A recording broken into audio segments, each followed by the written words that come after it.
السلام علیکم۔ الحمدللہ وحدہ والصلاة والسلام علی من لا نبی بعدہ۔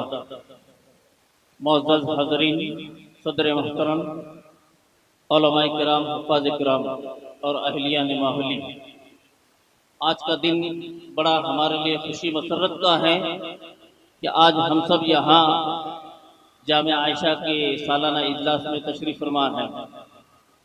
جس وقت اس مدرسے کی تعمیر ہو رہی تھی، مولانا عبد الرحمن صاحب جو ناظم صاحب ہے جعفر آباد کے تمہارے ماحولی والے، ان کے ساتھ میرا یہاں آنا ہوا تھا۔ گویا اس وقت یہ درخت لگ رہا تھا اور آج اس کے بعد میں یہاں پہنچا ہوں، دیکھ رہا ہوں کہ یہاں یہ درخت ایک پھلدار درخت بن گیا ہے اور اس کے پھل آنا شروع ہو چکے ہیں۔ اللہ تعالیٰ اس ادارے کو نظر بد سے بچائے اور خوب ترقیات سے نوازے۔ دینی مدارس یہ دین کے قلعے ہیں، اس کی حفاظت ہمارا فرض ہے، اور یہ بچے اور بچیاں جو ہم دیکھ رہے ہیں یہ سپاہی ہیں، ہمارے بستی والوں کو اس کی قدر کرنا چاہیے۔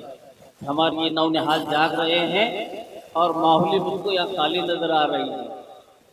ماحولی والوں کو دلچسپی رکھنا چاہیے۔ اورنگ آباد شہر میں کوئی مشاعرہ ہوتا ہے، کوئی پروگرام ہوتا ہے تو خوب بھیڑ لگتی ہے، راستے سے وسرواری راستے پر موٹر سائیکلوں کو جگہ نہیں ہوتی۔ لیکن میں ابھی راستے میں ایک جگہ پوچھی ہم نے کہ پروگرام کہاں ہے، تو بیچارہ 2 منٹ خاموش سوچتے رہا اور پھر اس نے ہم کو جواب دیا کہ ہاں ماحولی میں۔